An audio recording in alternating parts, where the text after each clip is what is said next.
Good morning. I'm joined by all individuals you met last night, David Savage, Tom Goldstein, Paul Clement. In terms of the criminal cases, as always, there are about 50% of the Supreme Court's docket. One of the things that we didn't mention last night in either the panel on Elena Kagan or on the Roberts Court is that Elena Kagan has recused herself from about half the cases that are already on the docket, and inevitably she'll be recused from all of the criminal cases in which the United States is a party and cases in which states, but the U.S. Solicitor General's office has participated in it. And one thing to think about is what will it mean to have a significant number of cases this term where one of the justices is recused? Will it mean more 4-4 splits where the lower court is affirmed by an equally divided court?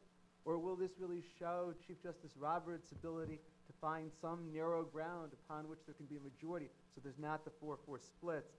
And as I say, we'll certainly see that in some of the criminal cases this term. What's interesting about the criminal cases in the book is though they all touch on issues with regard to criminal law, most of these cases actually arise in a civil context. We thought that what we would do is largely go through the cases in the order in which they're in the book under the criminal law tab, and one person will present each case, and then my hope is we'll have some panel discussion of each. Paul's going to begin with Connick versus Thompson, the case on page 248 of the materials. Well, thank you, and good morning, everyone. I think that the Connick case is, I will humbly suggest, one of the more factually interesting cases on the court's term for this docket.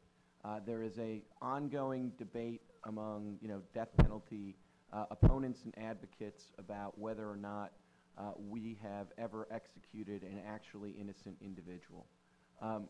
The Connick case shows that we've at least come close, because the respondent in this case, who's the civil rights plaintiff below, is an individual who was convicted first of a robbery, and then the robbery conviction was used to keep him off the stand in his murder conviction. And he was ultimately convicted of the murder. He was then sentenced to death row. He was very close to the actually going before the executioner when blood evidence was discovered that had been suppressed in the robbery trial. And that blood evidence exonerated him completely from that robbery offense. There was then a retrial on the capital offense, and he was acquitted rather quickly in the trial for the murder offense. So this is an individual who, has been exonerated based on blood evidence of at least one of the two crimes, and then an effort to reconvict him for the murder did not succeed. And so, one way of thinking about this case is that you can have some very profoundly, at least in my view, upsetting Brady violations that can occur. And the Brady violation here, as I say, was about as clear and as upsetting as you can imagine, because you had blood evidence from the crime that came back. The prosecutor's office sent the blood evidence to the lab, got a report back that determined that the perpetrator of the crime had a particular blood type. They then essentially deep-sixed the blood report. So it's a pretty shocking fact if you think that that blood report would have either made it virtually 100% lock sure that they were indeed prosecuting the right person, or it would have made it 100% sure or very close that they were prosecuting the wrong person.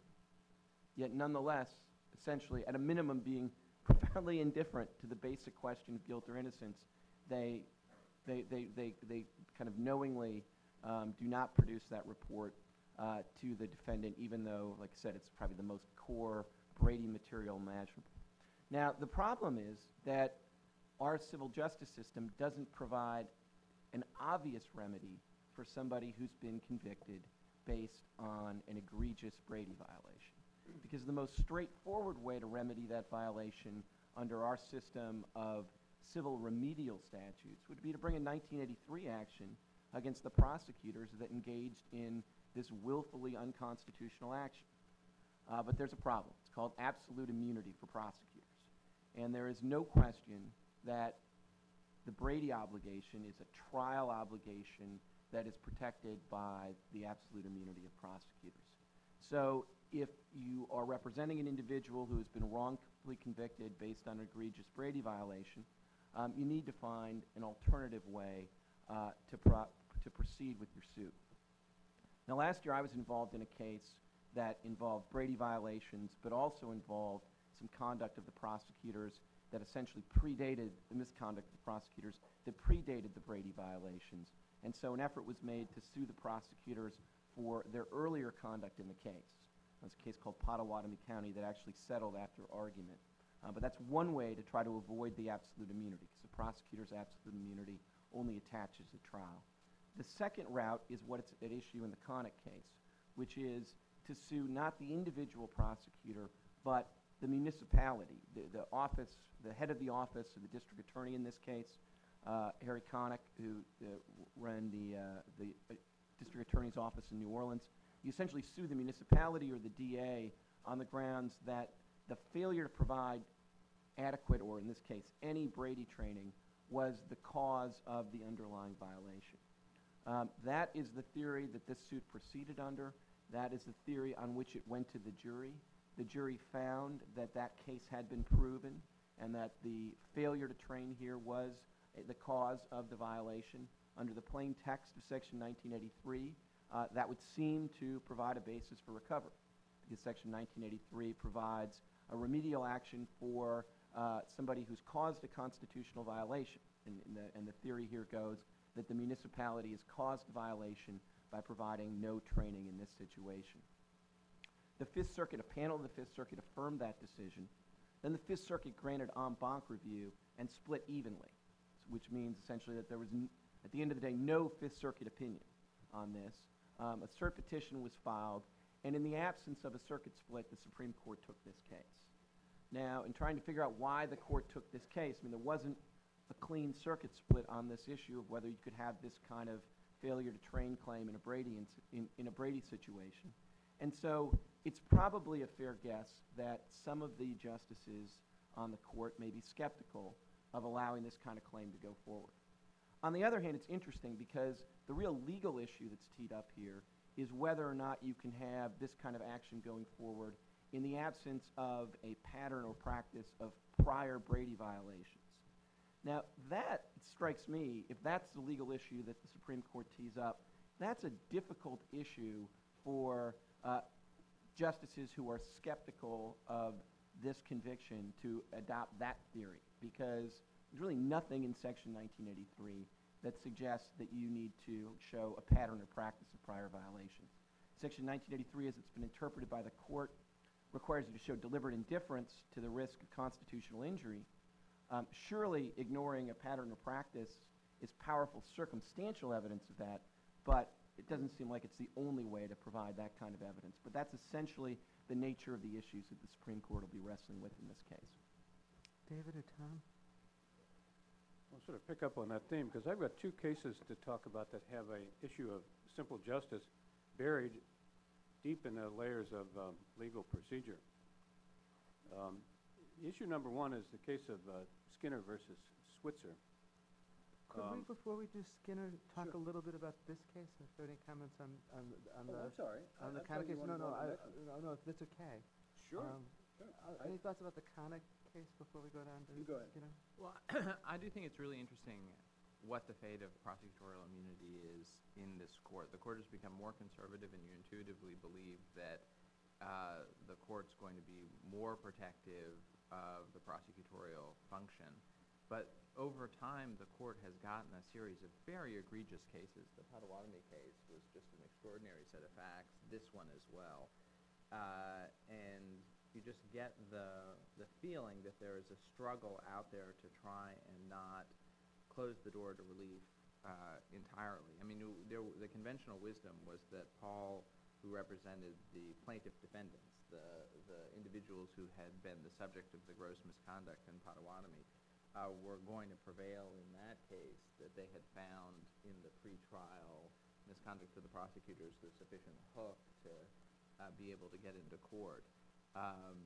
But, you know, I think that there are a series of cases in the Supreme Court this term, including this one, that kind of cry out almost for some small exception. Another one is the funeral protest case, where there'll be just a sore temptation to kind of find some way, some method for allowing this case to go forward without opening the doors to more litigation in the funeral protest case, without opening the door to a broader exception of the First Amendment. So I think the cases are a tremendous struggle for this court. If I could just elaborate on that for a second. This is the third prosecutorial immunity case, prosecutorial misconduct case, to come before the court in the last 3 years. Because there's Vandekamp versus Goldstein, term before last, Potawatomi, and there's Vandekamp versus Goldstein involved a man who spent 23 years in prison for Thomas murders. Goldstein. It's true. And in fact, David's colleague, now my colleague, Henry Weinstein, played a key role in exposing the injustice that had been done that led to this man spending 23 years in prison for crimes he didn't commit on the basis of the prosecutors having withheld evidence. And so it's tempting to think that the court's taking 3 serious prosecutorial misconduct cases in 3 years shows a greater awareness on their part of the problem of prosecutorial misconduct and might influence what they do with Connick. On the other hand, in Vandekamp versus Goldstein, 9-0, they reversed the Ninth Circuit, which would have allowed civil liability. And the interesting analogy between Vandekamp versus Goldstein and Connick versus Thompson, in Vandekamp, the assistant district attorneys who prosecuted the case didn't disclose some key information. Thomas Goldstein's lawyer knew that they couldn't sue the assistant district attorneys, so they sued the then district attorney himself, John Vandekamp, and his number 2 person, Curtis Livesey, saying that they could be liable on a failure to adequately supervise for their administrative failures, that administratively they hadn't put in place a policy to provide disclosure of Brady material. And the Supreme Court, with Justice Breyer writing 9-0, rejected that and said that ultimately this is just a way of getting around prosecutorial immunity. Well, this is yet another way of trying to find liability and get around absolute prosecutorial immunity. And one wonders whether or not the court will be moved by the misconduct, or, as they were in Vandekamp versus Goldstein, more inclined to protect absolute prosecutorial immunity. Sure, and if I just, two follow-up thoughts on that. I mean, one is, it's a little hard to think that what the court is doing in these grants is looking out and seeing prosecutorial misconduct of an egregious sort of strain and thinking, boy, we have to intervene here, because all 3 of the cases that they've taken have been cases where the lower courts allowed some liability for the prosecutors, and they're taking these cases to review those decisions. So it's not like they're kind of, the cavalry coming to the rescue here of the wronged individual. That's not just the way the grants are working here. The second thing is, it is interesting, though, this is something that is made something of in the respondents and other briefs in the Connick case, but in that Goldstein case that you mentioned, the states filed a brief where they very poignantly said, boy, this isn't the way to hold, supervisor liable. The way to do it, the door that's still open is municipal liability under Monell and failure to train and the like. And so, when you had one way of trying to get around prosecutorial immunity, the states came in and said, oh, no, not that, but don't worry. This doesn't mean that there's no remedy. There's this other remedy out here. And now when that case is teed up, the states and others are on the scene saying, well, not this door either. So they're really, I do think this case does present the question of whether or not there's going to be some mechanism for providing compensation under a situation as egregious as this. David, either comments on Connick, or if not, if you want to go on to Humphreys? Do you want to do the Humphreys case then? Humphreys or Skinner? Okay, either way, whichever, what do you want? Humphreys is on 279, and Skinner is on 377. I think Skinner is closer to sort of what we're talking about, because the issue in Skinner is that suppose you knew someone was about to be executed, and that there was at least some reason to believe the person might be innocent, and there's evidence on file, DNA evidence, held by the county that could prove that the person was either innocent or confirm his guilt. Would you require that evidence be tested before the guy's put to death? That was the issue in the Skinner case. The Supreme Court stopped his execution in mid-March, about an hour before the guy was about to be executed. Hank Skinner does not look to me like an innocent guy. He was dead drunk on a couch having consumed lots of vodka and codeine on a New Year's Eve in 1993. His girlfriend, Twyla Busby, he was supposed to go off to a New Year's Eve party with her. When somebody came by to pick them up, they couldn't wake up Hank.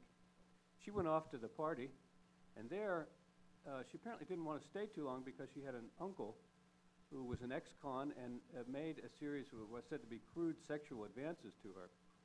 She came back home about 11:30, and about midnight, one of her sons, a grown son about 22, came to the house next door with a deep stab wound and died.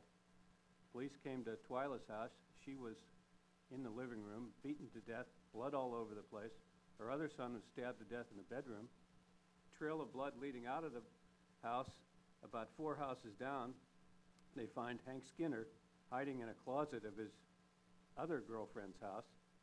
As you might guess, he was in big trouble. His blood, all the blood on him was from the victims. He had a cut hand, a lot of blood on it. He was tried, convicted, sentenced to death. He had maintained his innocence all along, and said, I thought rather reasonably, is that there were several knives, bloody knives, in the house. There was a towel with blood on it. There was a jacket, and she had been, Twyla had been a rape test, and there was material taken from her fingernails. None of this was tested. This was 1993. And some of these Innocence Project people also went back and took a look at this case and learned a lot of information about the uncle. For example, the next morning when he heard his niece and her sons had been killed, he seemed completely unmoved by that, but spent the whole morning cleaning out his van, cleaning it and repainting part of it. Well, anyway, so beginning in the late 90s, Skinner tried to get testing of this extra evidence that was not tested at the trial. So he's had 2 or 3 strikes. He's down to his last one now. He tried in a federal habeas claim to raise it, said my attorney was ineffective. The courts rejected that, said, no, your attorney made a reasonable decision, strategic decision.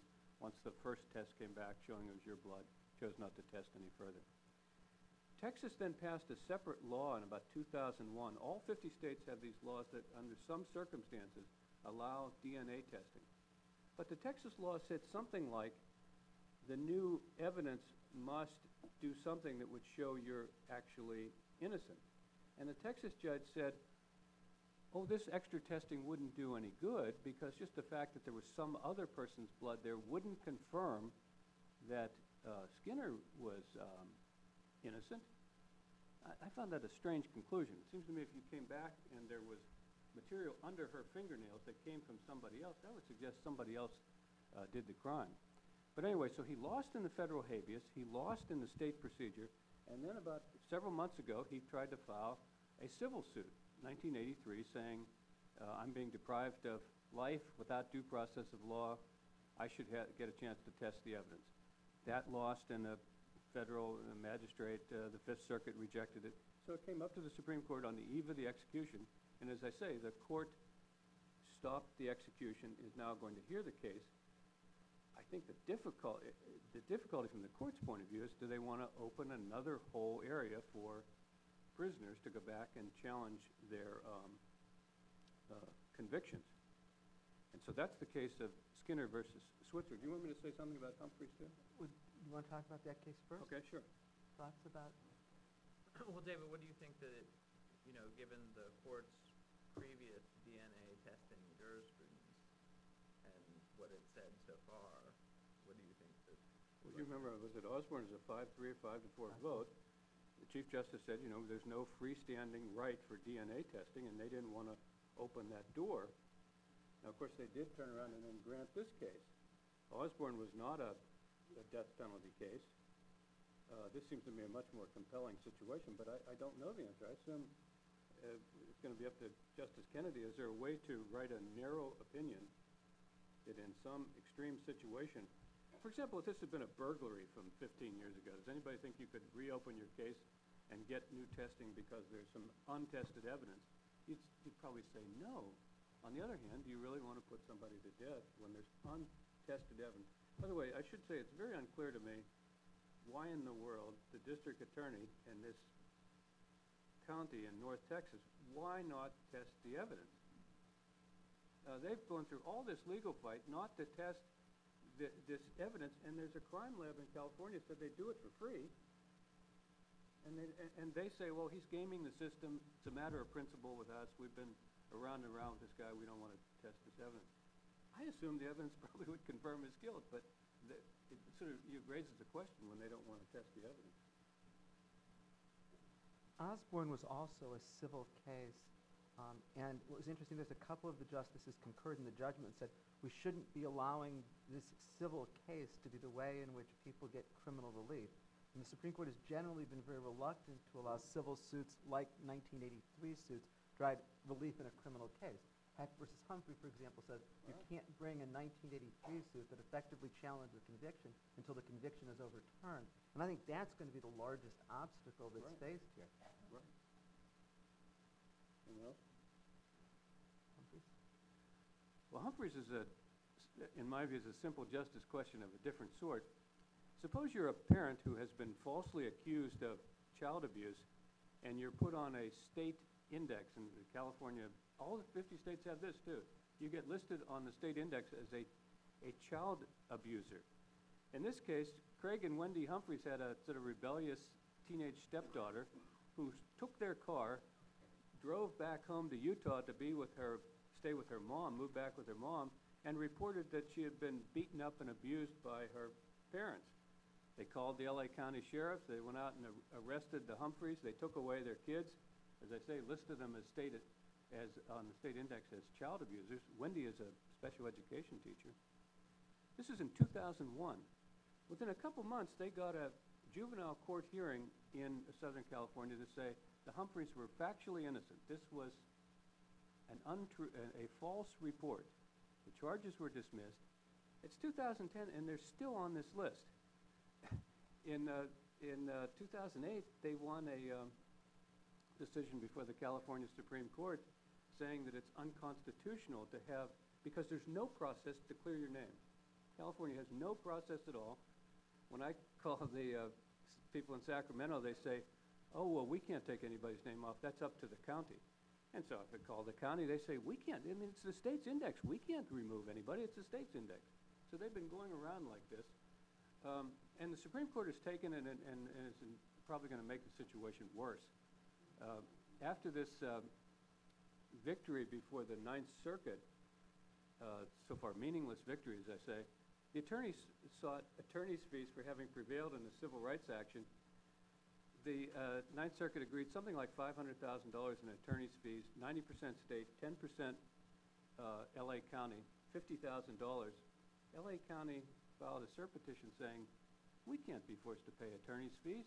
We didn't have a policy, under Monell, we didn't have a policy or practice of violating constitutional rights. We were simply following the state law.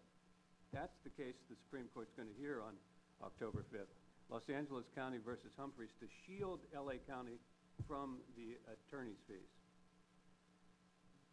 Right, so the question is, what does it take to get an injunction against municipality, which is a backdoor way of getting to the question, the thing that LA objects to, which is it doesn't want to pay the attorney's fees. It seems to me that LA's position here is kind of wild. They say, look, you can't get damages from us unless we have a pattern of practice. That's that Monell case that if you want to go after the municipality, and this is akin to the prosecutorial immunity case where you go after the municipality, you've got to show that this is our rule. And LA says, well, you can't get an injunction against this either unless this is our rule. And I just start thinking about cases where the deputy sheriff goes out and who is not the policymaker for purposes of this Monell thing, so it's not going to be the county policy. The deputy sheriff goes and tells all the individual officers, just go out on the street and shoot Democrats. It's Texas. And you go to federal court, and the county says, no, I'm sorry, you can't get an injunction against the county here to make sure that we put a stop to this because it's not our official policy.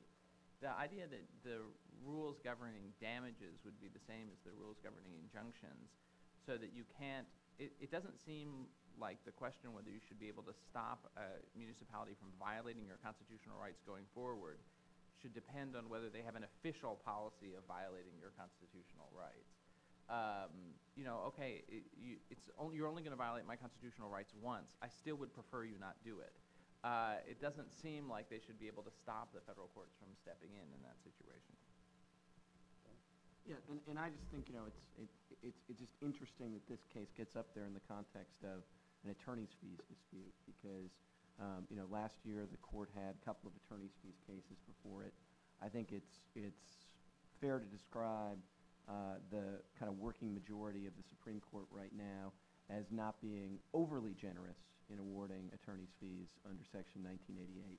And so I think in that sense, as David introduced the case as a case about simple justice, I think the way that it'll end up getting kind of sorted out before the Supreme Court will have very little to do with the underlying facts of the case and circumstances of the case, and almost everything to do with some of these cross-currents on the court about whether attorney's fees under 1988 are overly generous or appropriate or are somehow unfair to municipalities facing budget crunches and the like. The next case that we're going to talk about is Michigan versus Bryant, which is on page 304 of the materials, and I was going to present this case. It involves a clarification and application of the Supreme Court's landmark decision in 2004 in Crawford versus Washington. If you talk to either prosecutors or defense lawyers, they will tell you among the most important Supreme Court decisions in the last decade is Crawford versus Washington. There, the Supreme Court held that prosecutors cannot use testimonial statements from unavailable witnesses unless there'd previously been the opportunity for cross-examination. Crawford involved a man who had assaulted another. Police took a statement from the assailant's wife. Later at trial, the lawyer for the man invoked spousal privilege to keep the wife's statement from being introduced. And under a prior Supreme Court case, Ohio versus Roberts, since the statement was deemed reliable and the witness was unavailable, it could be used. The Supreme Court in Crawford expressly overruled Ohio versus Roberts. Justice Scalia wrote for the court, as he's written each of the subsequent cases involving the Crawford issue. And Justice Scalia, going back to English common law and Blackstone, interpreting the Confrontation Clause of the Sixth Amendment, said if the statement is testimonial, then the prosecutor cannot use it, even if the witness is unreliable, and even if the witness is unavailable and the testimony is reliable, there hadn't previously been the opportunity for cross-examination. In Crawford, there were 7 in the majority. Chief Justice Rehnquist and Justice O'Connor concurred in the judgment, but it was written much more as a dissent, and they lamented that the majority hadn't clarified the meaning of what's testimonial. Chief Justice Rehnquist said this is an issue that's going to come up every day in state and federal trial courts, and yet the majority gives no guidance as to what's testimonial. Justice Scalia's majority opinion said they weren't going to define testimonial, but they gave a couple of examples of things that would be and wouldn't be testimonial. And then in a footnote, they said one of the things we're not going to resolve is whether the so-called dying declaration exception to hearsay would fit as something that's testimonial or not. There's only been one Supreme Court case since Crawford directly on the issue of when are statements testimonial. It's a case called Davis versus Washington a couple years later. Davis was actually 2 companion cases that came to the Supreme Court together, both involving domestic violence. Davis was a 911 call that was made at the time the domestic violence was occurring. The companion case, Hammond versus Indiana, involved police coming to a home after a domestic violence call. It was an 8-1 decision. Again, Justice Scalia writing, and the court said, if it's an emergency and somebody is describing ongoing events, that's not testimonial, and then the statements can be used by the prosecutor. But if it's not an emergency and somebody is describing past events, then that is testimonial, and then the statement can't be used by the prosecutor if the witness is unavailable, even if it's reliable. Well, this then leads directly to Michigan versus Bryant. A man was shot. He managed to get 6 blocks from the shooting. That's where the police found him. When the police saw him, he described to the police who had shot him and gave a name. Several hours later, he died. The question is that statement testimonial? The Michigan Supreme Court, in a very closely divided case, found that the statement was testimonial and that therefore the prosecutor couldn't use it. The Michigan Supreme Court said that this wasn't a situation where he was describing ongoing events. He was describing past events, albeit recent past events. Also, he wasn't making the statement in the context of trying to get assistance from the police. It wasn't like the 911 call. The dissent objects to this and says that this is really a meaningless distinction, and it's so important that prosecutors be able to use this kind of testimony. So this case can be very important on many levels with regard to clarifying Crawford. One level is simply, well, are dying declarations testimonial or not? How does Crawford apply to this situation?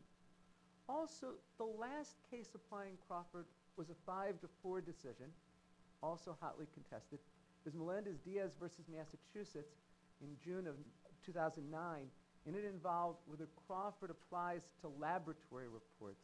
And among the 5 in the majority were Justices Stevens and Souter. So if, for example, Justices Sotomayor and or Kagan have different views about Crawford, it might be manifest in this case. And I think on that level, it's important as well. A final level that I think this case could be important is a backdrop. There's been substantial opposition to Crawford and its application by advocates for domestic violence victims and child abuse victims, because so often the victims of domestic violence and child abuse aren't available to testify in court. And they're saying that Crawford is a real obstacle to gaining convictions. And though this doesn't involve either domestic violence or child abuse, it's very much the context in which the case comes up in terms of the concerns and criticisms that have been raised about the Crawford doctrine. Erwin, do you know if Justice Kagan is recused in this case or not? Anybody? I don't think she should be. Well, unless I think it was later. Okay, so the government considered involvement afterwards? Yeah, I'm just curious, because it really is one case where you could imagine her vote being dispositive, so if she were recused. You know, the other thing I would just sort of say about this issue is, I mean, you're certainly right to highlight the domestic violence and child abuse cases as being cases where Crawford plays a big role. Of course, you know, it's not just Crawford. I mean, you can have, it's really the confrontation clause at some level, because at least in some of those, especially the child cases, you know, you really don't have any obvious exception to the confrontation clause that is specifically implicated by Crawford. It's more just the general problem that there seems like a compelling argument for essentially an exception to the basic rules in those contexts. Only other thing I would say is that Crawford, to me, is such an interesting area of the law, because I think if you were looking for an opinion that was the classic Scalia opinion, just the opinion that sort of encapsulated his way of interpreting the Constitution, where you look to sort of textual guarantees in history, but not the underlying purpose of the clause. You know, Crawford, he sort of revels in the fact that, you know, we got to get rid of Ohio v. Roberts because it talks about reliability. And sure, that's what the confrontation clause is generally aimed at, but who cares about that? I mean, they had a specific means to an end, which was confrontation, so that's what the Constitution guarantees. In that sense, you know, it's probably not an accident that although Justice Breyer joined the Crawford opinion in the first instance, he's kind of left the team in subsequent cases, because if you think about the ongoing debate on the court between Justice Scalia and Justice Breyer as to how to interpret the Constitution, you know, it's maybe not an accident that Justice Breyer has gotten uncomfortable with Crawford, because Crawford is sort of the non plus ultra of the Scalia mode of interpretation. It doesn't take into account countervailing policies. You know, so maybe you're right to say that, you know, Crawford and its interpretation of the Confrontation Clause, just there's no exit ramp to take into account things like, you know, the countervailing policies of domestic violence or the special problem of child witnesses. There is no opportunity to take that into account in his way of looking at the clause, whereas Justice Breyer's more holistic interpretive methodology might give you those tools.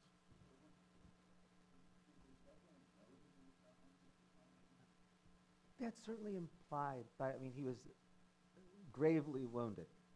And so if you read the Michigan court decision, there's certainly the sense that he made this statement knowing he was gravely wounded. I'll just add that perhaps not shockingly, Tommy went to SCOTUS blog, to get the answer to the question of whether Justice Kagan is recused. SCOTUS Below always provides the answer, and she is recused in this case. So it is interesting in the sense that this could be a 4-4, division, so that where this, very closely divided Michigan Supreme Court decision may be even more closely divided on review. Who knows? This does strike me as one of these areas where, Scalia doesn't believe anything 99%, it's 100%. And it strikes me as a really extreme view. And Irwin didn't mention one of the other cases in this line was this case from Southern California, Giles, I think. Giles versus California, yeah. Yes, the police go out to a house, and a girlfriend is crying and says, my boyfriend says he's going to kill me.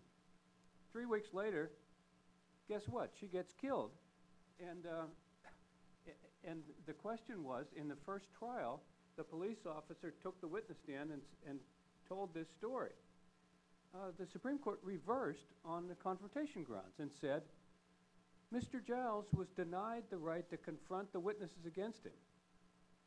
He killed her. That was the violation. He had killed the witness, and that turned out to be a winner. So I've thought, Scalia's got a really, what's a better word than extreme? He's straight down the line on this. It doesn't matter what the facts are, and even in something like this, I thought a dying declaration, you could always use that when the witness is dying and said, Joe stabbed me, that statement against Joe can be used. We'll see. Tom, do you want to do Pepper?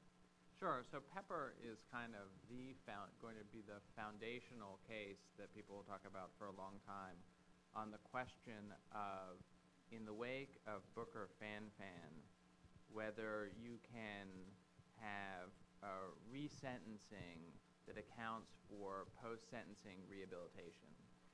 That really is a profound question for absolutely no one. But it, too, buried within it, has some of the cross-currents that involve changes in the court's composition. So here's the deal. Pay close attention. There's a statute that deals with sentencing, and it basically tells federal judges when they're sentencing someone to take account of lots and lots of factors. That statute only applies within bounds created by other statutes. You can have mandatory minimums, you can have statutory maximums, right? But there's a statute that says take account of everything. Then Congress created the Sentencing Commission and told the Sentencing Commission to create the sentencing guidelines. And the sentencing guidelines were created, and they were treated as rules so that you would fall someplace in a grid, and your sentence based on certain specified factors in the sentencing guidelines would be, some relatively narrow range. And the goal of the sentencing guidelines was to make sure that sentences were consistent across different people. Lots of judges hated the sentencing guidelines. They wanted more discretion than the sentencing guidelines provided. And the Supreme Court found that the sentencing guidelines violated the Sixth Amendment right to a jury trial. The theory was that we shouldn't have judges as opposed to juries finding these sentencing facts that could raise your sentence. So we had the statute and we had the sentencing guidelines, but after the Supreme Court's decision, the sentencing guidelines are advisory, not mandatory. So the judges look to the sentencing guidelines to get advice on how they should impose sentences, but they don't have to follow them religiously. Instead, they kind of get to use the statute, which says use lots of factors. All right, so now we have Mr. Pepper's case. Mr. Pepper is convicted of some very serious methamphetamine offenses. He would have a very big sentence, not a huge sentence by current standards, but about 6 years in jail generally under the sentencing guidelines. His district judge takes a look at the sentencing guidelines and says, I really don't like those. I'm going to give Mr. Pepper a 75% downward departure because of the facts of his case, and I really think he's got a chance of going to prison, and if I give him the 75% downward departure, he'll get into a rehab program because his sentence will be low enough, he'll be eligible for the rehab program, and I think that's the way to go. The government seeks review in the Court of Appeals, and the Court of Appeals says 75%, I got to admit, is too high. That's just too much. It's an unjustified departure because judges don't have unreviewable discretion. They have to do things that are kind of reasonable, and both defendants and the government can appeal in extreme cases. So it goes back to the same district judge. The district judge says, okay, I get it. No 75% departure. I'm going to give you a 40% departure, and on top of that, we come down a bunch, and I'm going to give you a 25% variance. It just so happens that a 40% departure and a 25% variance from the lower is the 75% reduction again. And the United States says, we were pretty sure that the Court of Appeals meant here that you should not be doing this, and so we're going to appeal again. They appeal again. The Eighth Circuit takes a look at this and says, well, the 40% departure, that seems to us relatively extreme, but it's not as outrageous as the 75% one from last time, so we'll let that go. But this 25% variance, we don't get at all. We're reversing that, and we're sending it back. But we're going to give you a new judge. This judge seems to us a little unwilling to get the message, so new judge. Pepper goes to the Supreme Court. The Supreme Court, is all happening at the same time of this line of cases where the Supreme Court is invalidating the rule that the sentencing guidelines are mandatory, and it kicks it back to the Eighth Circuit, which considers Mr. Pepper's case for the third time, says we still think there's a problem here. We still think there needs to be a new judge. It goes to a third judge in the district court.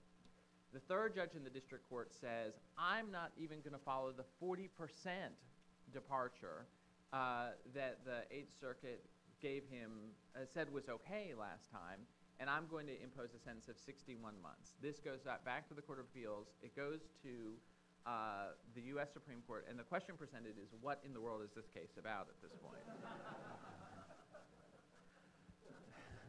And what in the world is this case doing in the Supreme Court? Mr. Pepper, by this time, is 98 years old and has been out of prison for 23 years.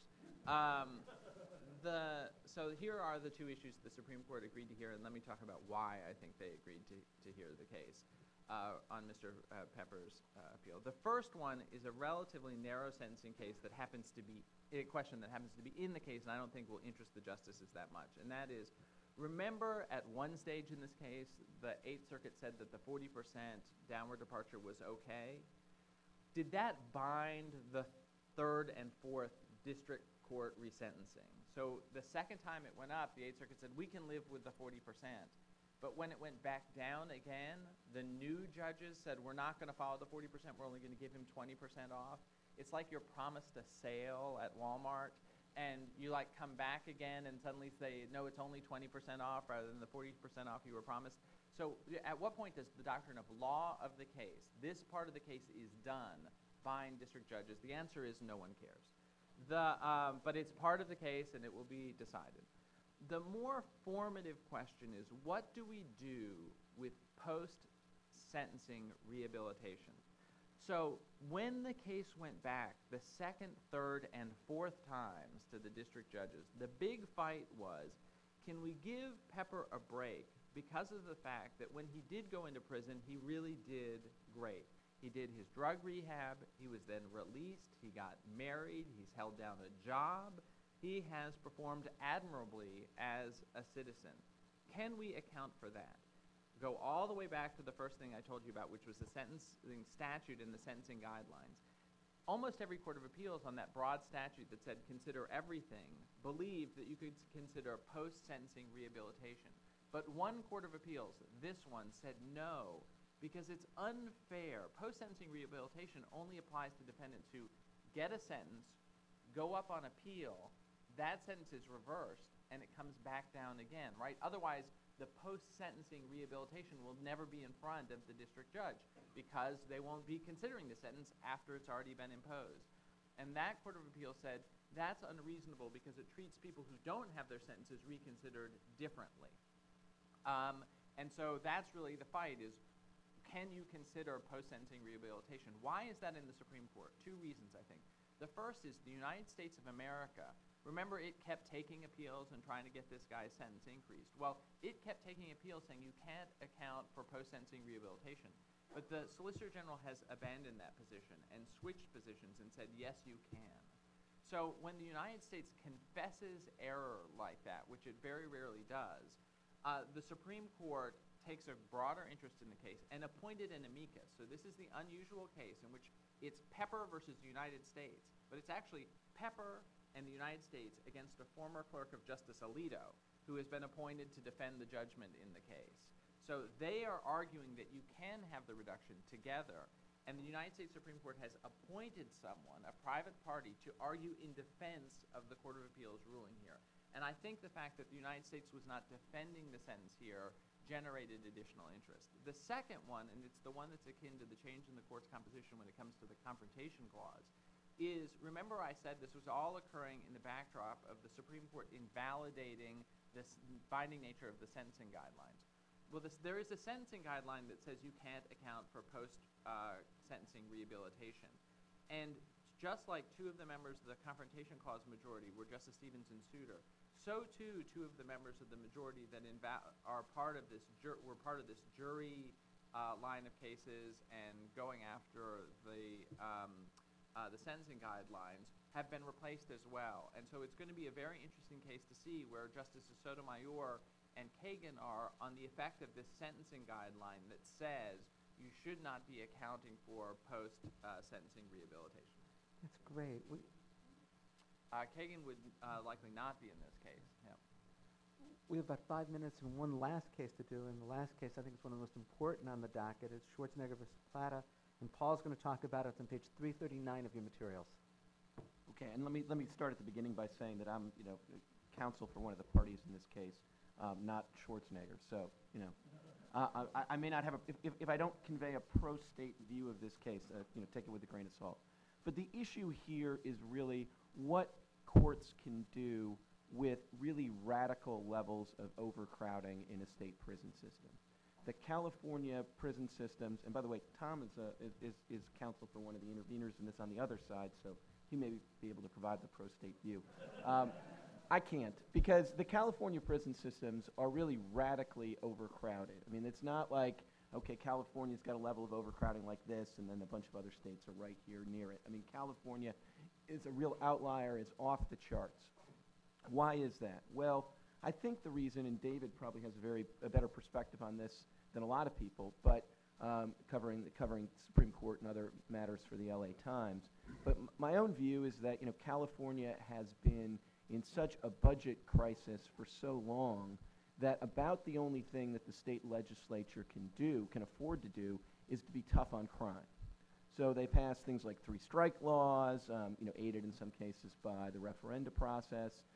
They have a policy about probation and parole that is like no other state, so there's basically zero tolerance for probation and parole violations. So a lot of the people in the prison system are people who literally wouldn't be in prison in any other state. But for all these reasons, the California prison system has been badly overcrowded for a long period of time. A variety of, in fact, 2 different judges had class actions brought on behalf of prisoners challenging the overcrowding as resulting in constitutional violations. Specifically, the idea is that the prisons are so overcrowded that the state cannot provide constitutionally adequate medical care or mental health care. Now, those judges had these cases in one of the 2 cases for a decade and a half, and they're struggling with ways to try to impose relief that makes a meaningful difference in these cases. And at a certain point, they realize that the structural problems here are so significant that simply ordering more doctors in or the like is not going to work. And so they seize upon something that is essentially disfavored in the Prison Litigation Reform Act, but is allowed by the Prison Litigation Reform Act, which is they basically tell the state, look, at these levels of overcrowding, you cannot provide constitutionally adequate medical care, so you need to essentially cap the prison population at 137% of capacity. And we don't really care how you get to 137%. You can send prisoners to other states and spend some of your state money on doing that. You can, reform your parole and probation policies so you don't have a zero tolerance policy for parole and probation violations. But however you do that, you basically have 2 years to get to 137% of capacity, because we don't see any other way you're going to provide constitutionally adequate medical care and mental health care in the California state prison system. There is a provision in the Prison Litigation Reform Act never before invoked, that allows that kind of so-called prison release order to go directly to the Supreme Court, not on a cert petition, but on an appeal. And so the Supreme Court, in a sense, did not have that much choice in taking this case. It's not the normal one where there's a 1 in 100 chance that they'll take the case and that you know that they really wanted the case on their docket because they took, this one case out of 100 out of the cert pool. This is a case where, unless they found a jurisdictional problem or the issue so clear that they could summarily dispose of the case, then I think it would be, they had to take the case. So they had the case. It's factually very messy because it's the result of 15 years of ongoing litigation. The 3-judge panel that ordered the release issued an opinion that's something like 180 pages long. It's not the kind of case the Supreme Court really likes. The Supreme Court likes, cases with one nice legal issue wrapped up in a bow for them that lower courts have wrestled with for a couple of years and they get to decide. This case, I think, they're going to struggle with, in part because California is such an outlier, and in part because it's a factually intensive case as it comes to the Supreme Court. Don't you think the single issue that they will focus on, you have the 3 liberal judges telling the state to release 46,000 prisoners? Maybe they'll focus on that issue, but that issue becomes harder to get at than you might think because it's embedded in an awful lot of factual determinations. I would tell you that the $46,000 is 46,000 individuals is kind of overstated in the sense that you're really talking about, in the main, individuals who wouldn't even be incarcerated in another state. So it's not like you're releasing 46,000 violent criminals. You're releasing, at least 20,000 of those would be like parole violators and probation violators who wouldn't even be incarcerated in other states. And of course, there are factual findings on whether or not, there would be a safety impact of this release order. And the factual findings were that there would not be. And that's actually consistent, although it sounds counterintuitive, it's consistent with the experience of a lot of other states. Now, the Supreme Court may still never get beyond the impulse of, what do you mean 46,000 released? And oh, by the way, did you notice that Judge Reinhart was on the 3-judge panel? I mean, they may not get beyond kind of that level of atmospherics. I think if they drill down, though, they may be frustrated by the fact that it really is factually intensive, and there are a lot of fact findings in this case that really suggest that this was the remedy of last resort, and it's a remedy that even the Prison Litigation Reform Act, which was not designed to make it easier to get remedies for prisoners, allowed that door open, that there were circumstances in which you had this kind of order. I fear that we're out of time. Okay. No, I was just going to say you have no concern. Okay. That was perfectly balanced. I mean, it is a. I think that the statute sets a very high bar here, and there are arguments on both sides about whether the factual findings relate to the right period of time and are tailored to the constitutional violation that was found regarding medical conditions. But I agree it's a factually intensive case, and one in which I think several of the justices will have strong impulse. There's no break now, I understand. We go immediately to the individual rights panel. Please join me in thanking the panelists.